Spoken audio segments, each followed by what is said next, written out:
Hello everyone, welcome again to the channel. Today I want to share with you some stories and my opinion about them.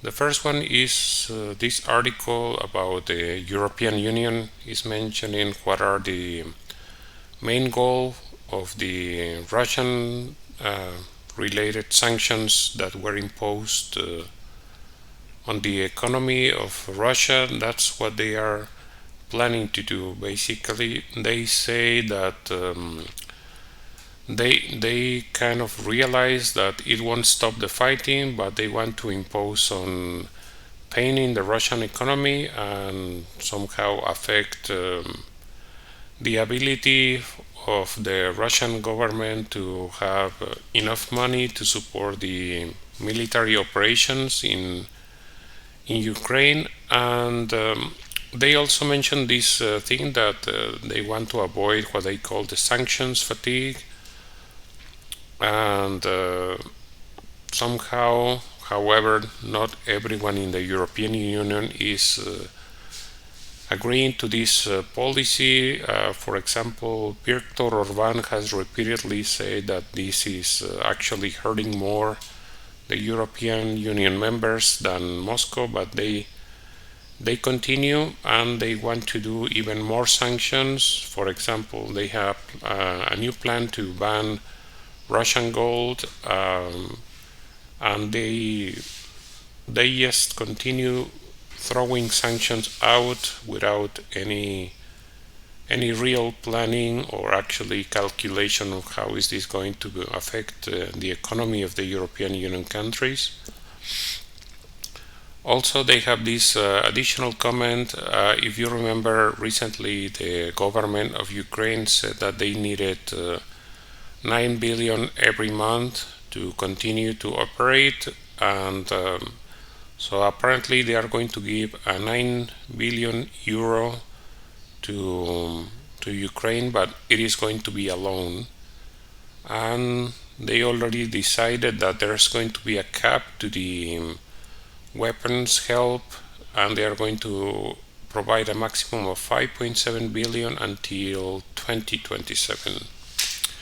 So let's get into this bit by bit. First of all, about the Ukrainian aid in money. You know, they are going to provide this emergency loan, and the first thing that comes to my mind is all these weapons that they are sending, especially the weapons that they are sending from the United States. If you know, they have this recent modality where they are sending weapons in a way that it is in theory unlimited.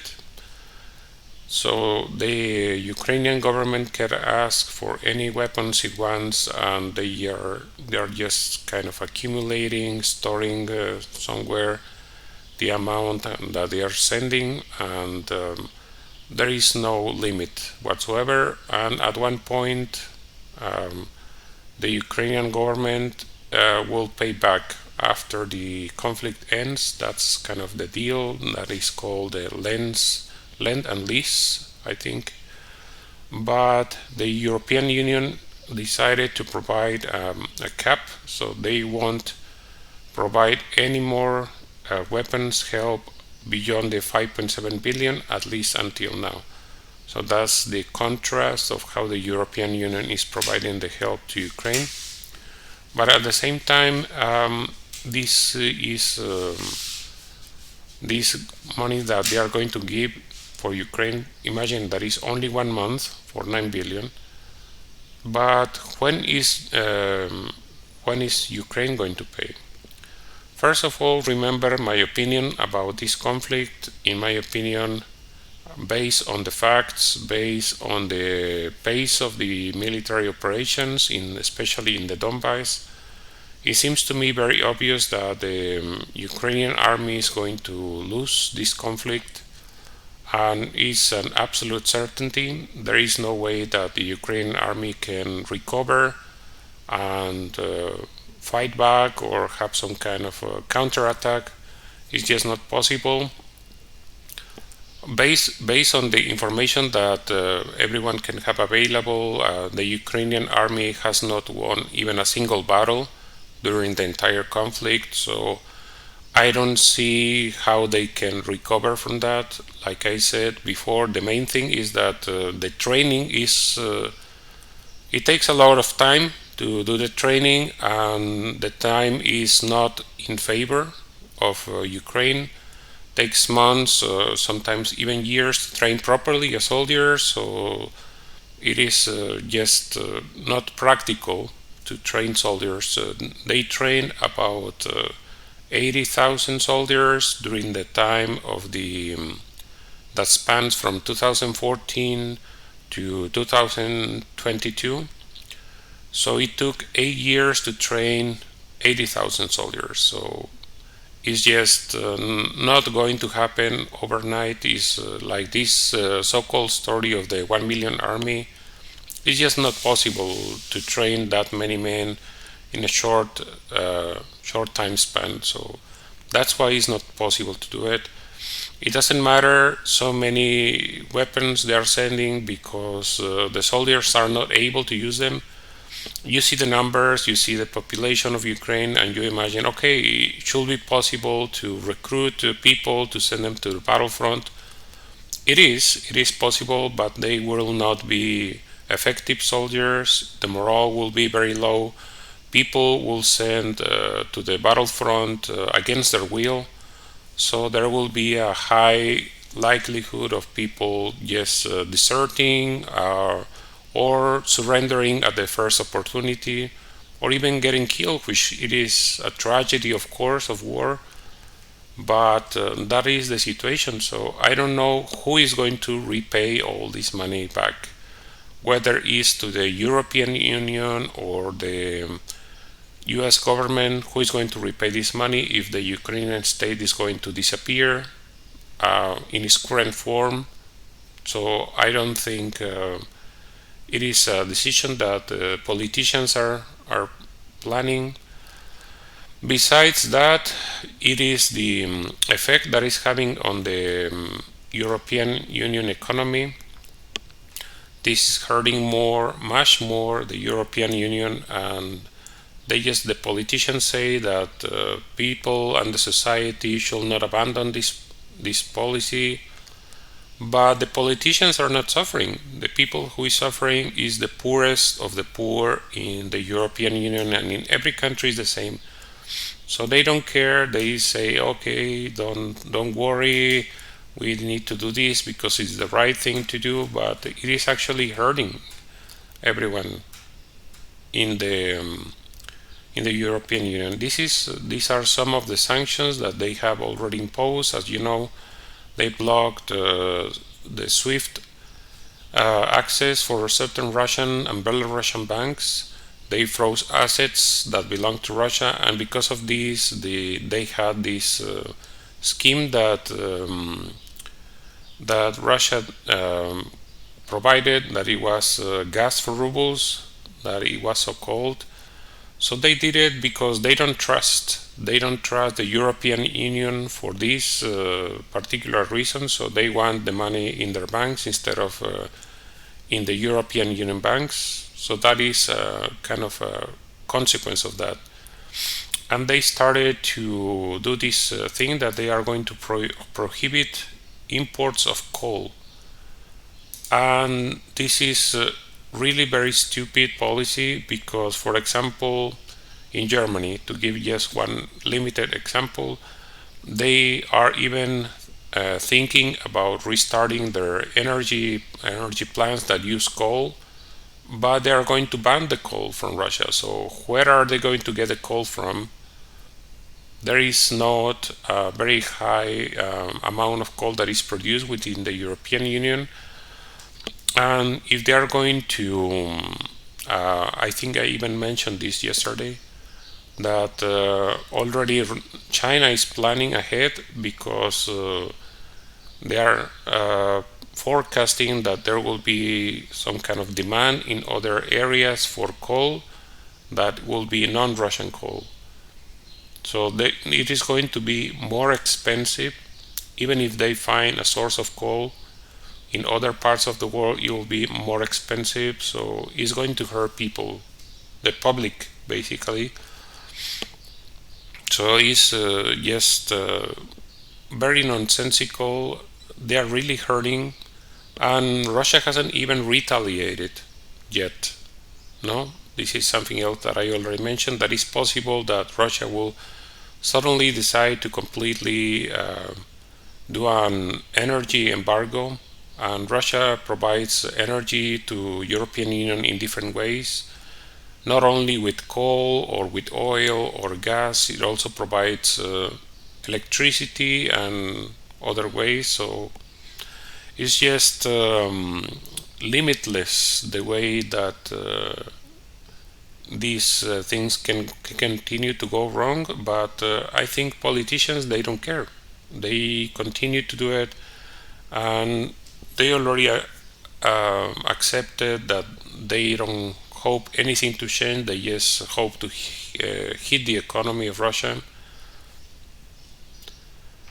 If you know, there was this closure of EU airspace to all Russian-owned and Russian-registered aircraft, and there was a retaliation for this. You know that Russia also closed their airspace to everyone else.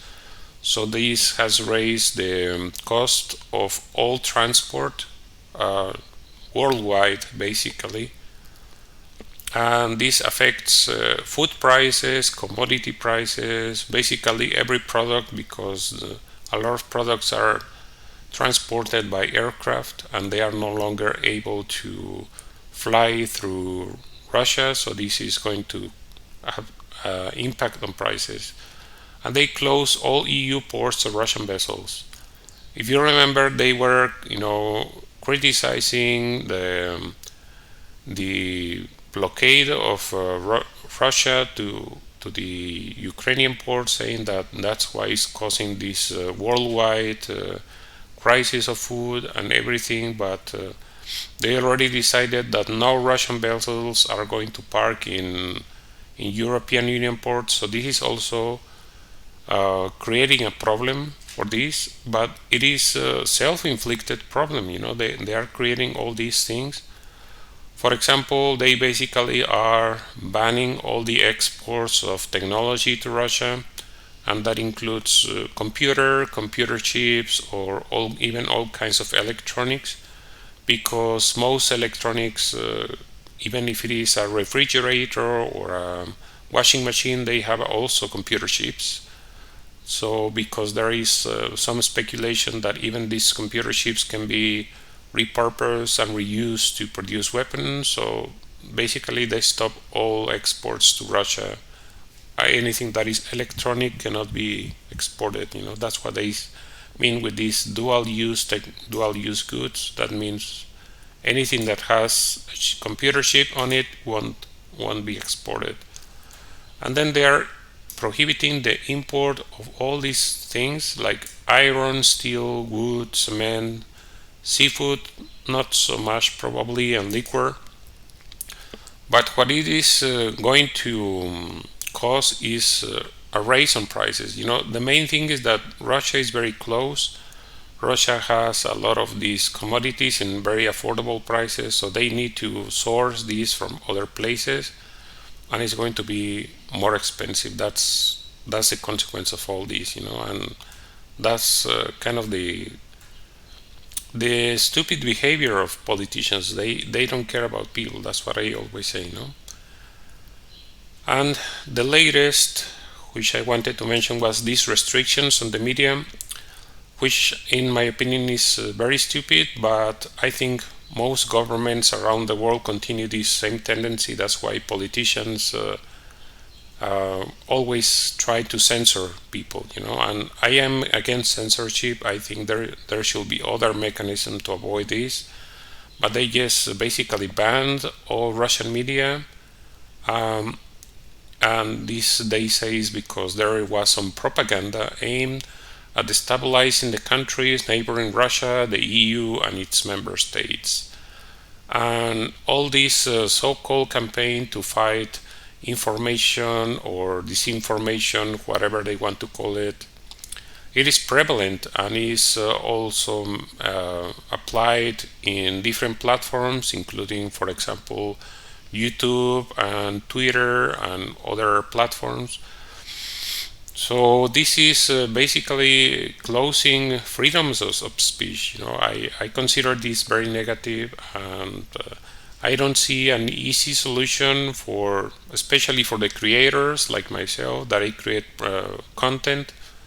I think it is very unfair because you cannot talk about the subject. They basically are trying to exclude people, independent media, from producing content. So you cannot talk about the subject either in favor or against, because they consider that disinformation. And in the same topic, Russia is doing exactly the same or maybe similar. So there was this recent news that the Russian government fined Google because of the content of YouTube. So they say that they requested YouTube to delete content that was prohibited by Russian law, and they required YouTube to delete it, because Google is the parent company of YouTube, and they say that they were going to remove all misleading information regarding Russia's military offensive in Ukraine from YouTube. So that is, again, very, very difficult to do. Even though YouTube is the king of censorship and everything, I just don't see how is this going to be enforced, or even if it is fair. Because of course Russian government is far from perfect. So maybe this content was really extreme, maybe it was really illegal, maybe it was really necessary to remove it. I don't know all the details, but I just think that I think it is incorrect to try to ban people from having access to information. So unless it's something really extreme that is going to hurt people, or something radical, like they say here, they're hosting material that supports extremism and encourages children to participate in unauthorized mass protests. So I don't know. I think this should happen. They accuse YouTube of promoting false information on the Ukraine conflict. I don't know. I'm always against censorship. I think there should be other ways in which people should have access to this. Maybe YouTube could flag some content, require people to be of certain age to watch a specific content, something like that. But I think adults should be able to access all kinds of information that should be available for people. But there is consequences for everything, and I think we live in this age where they are promoting all kinds of extreme content that really has a consequence of the psyche of people. So maybe all this should be solved in another way. I just don't see why is something correct for some camp and incorrect for the other camp. So as you can see, they are doing it in both sides. They are just saying Russia is saying that what the European Union is promoting or the West is promoting is incorrect, and the European Union is saying what is Russia is doing is also incorrect. And what is people going to do? How are you going to decide what is correct or incorrect? That is just the status of things currently. Difficult times that we're living in now. So that's all I wanted to say for now, and I want to remind you again of the opportunity to support my work as content creator. And in the description of every video I detail the different ways in which you can support my work, different platforms that are available to you. And you can also support my work by liking this video, share it in social media, and subscribing to the channel. Usually about 20% of people who watches my videos is subscribed, so you can help me in this way. And that's all I wanted to say for now. Thank you for watching this video. I hope to see you again very soon.